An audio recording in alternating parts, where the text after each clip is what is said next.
क़यामत वाला दिन बड़ा अजीब दिन होगा, याद रख लीजिए।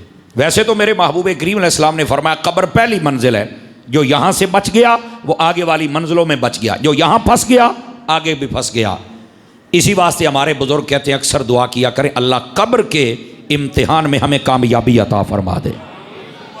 समझ आ रही मेरी बात की? और यहाँ ये भी सुन लीजिए, कब्र के अंदर जो इम्तिहान है ये बड़ा ख़ास पॉइंट होगा अगर आपने जाग के सुन लिया तो। कब्र के अंदर जितने सवालात हैं, जो इम्तिहान है, ये अकीदे के मुताल्लिक हैं और हश्र वाले दिन अमल के मुताल्लिक पूछा जाएगा। कब्र के बारे में मन रब्बों का, तेरा रब कौन है, अकीदा है। माँ दीनों का, तेरा दीन कौन सा है, चूंकि अब सिर्फ दीन मुस्तफ़ा है, इसके अलावा किसी दीन पर अमल नहीं किया जा सकता। और तीसरा सवाल, मा कुन्त तक़ूलु फ़ी हक़्क़ि हाज़ा रजुल, बता इस हस्ती के बारे में क्या कहा करता था। क़यामत वाले दिन सबसे पहला सवाल किया जाएगा, बता नमाजें पढ़ी हैं, ये पहला सवाल। दूसरा सवाल, मैंने तुम्हें जवानी दी थी कहाँ गुजारी थी, ये दूसरा सवाल। तीसरा सवाल, इतना माल दिया था कहाँ खर्च किया है। ये सारे सवाल अकीदा कब्र में है और अमल क़यामत वाले दिन है। पहले अपने अकीदे को दुरुस्त करो। इसी वास्ते हमारी तकरीर जितनी भी होती है दोनों चीजों पर मुश्तमिल है, अकीदे और अमल। पहले अकीदा बाद में अमल। अपने अकीदे को सेट कर, अपने रब के बारे में, अपने दीन इस्लाम के बारे में, ठीक है, और फिर नबी पाक के बारे में। अच्छा यार, ये भी तो हो सकता था, पढ़े लिखे लोग बैठे हैं, मन रब्बों का तेरा रब कौन है, बिल्कुल ठीक है, सवाल भी यही है। माँ दीनों का तेरा दीन क्या है, सवाल से बनता सी मन नबियों का तेरा नबी कौन है, मन रब्बों का तेरा रब कौन है, तेरा दीन केड़ा, तेरा नबी केड़ा। दैट्स ओके, समझ आ रही मेरी बात की। लेकिन ये नहीं, क्या कहा, इनके बारे में क्या कहा करता था। पहले दो सवालों से बिल्कुल बदल गया। जो मुझे समझ आई है ना जी, वो भी समाप्त कर लें। और ये चंद दिन पहले एक मेरे दोस्त हैं शाह साहब, उन्होंने ये बात बयान की और मुझे कहे अतारी साहब तू बयान करी, तेरे मुंह से ज्यादा फब्बे। कहने लगे देखो भाई, जदों सवाल होना है ना क्या कहा करता था, तो इसके दो पहलू हैं। फरमाया जो होगा ना नबी पाक से मोहब्बत करने वाला, हुजूर अकरम अलैहिस्सलाम की बातें सुन के खुश होने वाला, फरिश्ते ने तो पहले ही पता होना है। फिर वो मुस्कुरा के पूछेंगे, ओए बता इस हस्ती के बारे में क्या कहा करता था। खुश होके पूछना है। और अगर कोई नबी पाक का दुश्मन हुआ, पूछना उन्होंने भी यही है, तो भला किवें पूछना है, उन्हें आखना दस होए नबी दे बारे तू की कहंदा सी जनाब। पता नहीं गल समझियोगे तुसी, कोई नहीं समझियो जनाब। आप देखें ना, मैं आपको मिसाल देता हूं ना, मैं बैठा हूं, एक बंदा मेरे बाप का दोस्त है और एक बंदा मेरे बाप का दुश्मन है। अब जब मैं सवाल करूं दोस्त से, तो मैं आखांगा ना, ओ यार सुना ना, फिर सुना यार तू मेरे अब्बा जी के बारे की कहता हुंदा सा।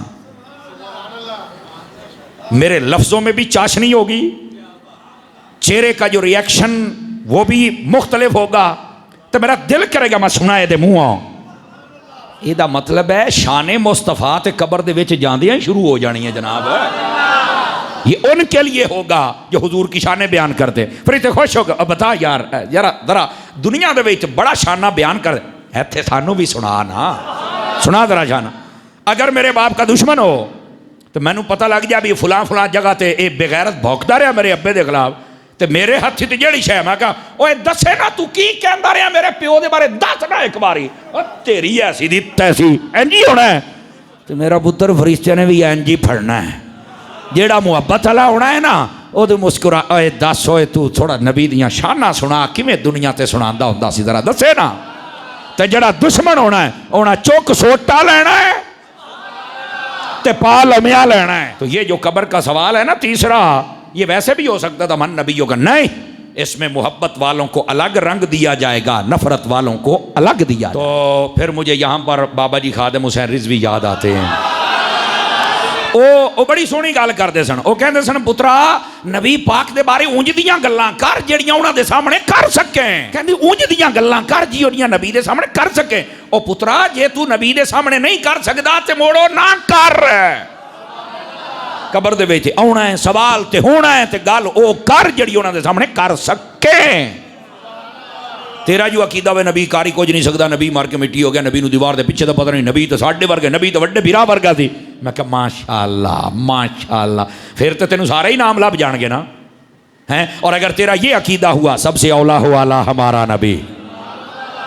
आवाज़ मट्ठी है, कई बंदे चुप शाह बने बैठे हो, चुप रहना कुछ नहीं होना, सुभान अल्लाह कहना कुछ बनना है। समझ आ रही है। और अगर उसने ये कहा सरवर कहूं कि मालिको मौला कहूं तुझे, वाह क्या जूदो करम है शाहे बता तेरा, नहीं सुनता ही नहीं मांगने वाला तेरा। अगर उसने ये कहा गल तो फिर बढ़नी है ना। वो कमाल हुस्ने हुजूर है कि गुमान नक्शे जहां नहीं, यही फूल खार से दूर है, यही शम्मा है कि धुआं नहीं। पढ़ना पैना है, उथे वो चलना है जिन्हें आख्या मुस्तफा जाने रहमत पे लाखों सलाम, शमए बज़ में हिदायत पे लाखों सलाम। और उथे वो नहीं चलना है जिन्हें ये आख्या जिस घड़ी चमका तैबा का चांद, उस दिल अफरोज साअत पे ए गल है जनाब। और उथे वो चलना है जिन्हें आखना वही है अव्वल वही है आखिर, वही है जाहिर वही है बातन, वो नहीं चलना है। और जिसने ये कहा कि मोहम्मद से वफा तूने तो हम तेरे हैं, तवज्जो है कि कोई नहीं है, उसे ने चलना ही पुत्र। या ये नहीं है या ये नहीं है या ये नहीं है। मैं क्या उत्थे पूछना भी दो तरीकों के नाल, एक सोटा फड़ के हुण उदां दा बोल भी तेनू डांगा ना पैण, उंज दा बोल भी हजूर खुश हो जान। समझ आ रही है मेरी बात की। तो ये बात बड़ी समझने वाली है। फरमाया हम करेंगे फैसला, क़यामत का दिन होगा, लेकिन हमारी मंजिल तो कब्र से शुरू हो जाती है ना। कब्र में अकीदा फिट कर। बाज़ कहते हैं ये तो मौलवियों के इख्तलाफ होता, छड्डो भी छड्डो। मैं कहा मौलवियों का इख्तलाफ इन्हां दे को बन्ने दा नहीं, जमीना दा नहीं, प्लाटां दा नहीं, दुकानां दा नहीं, ईमान दा है।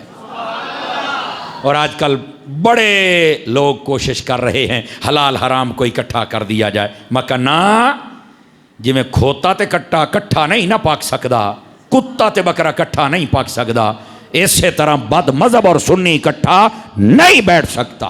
खत्म।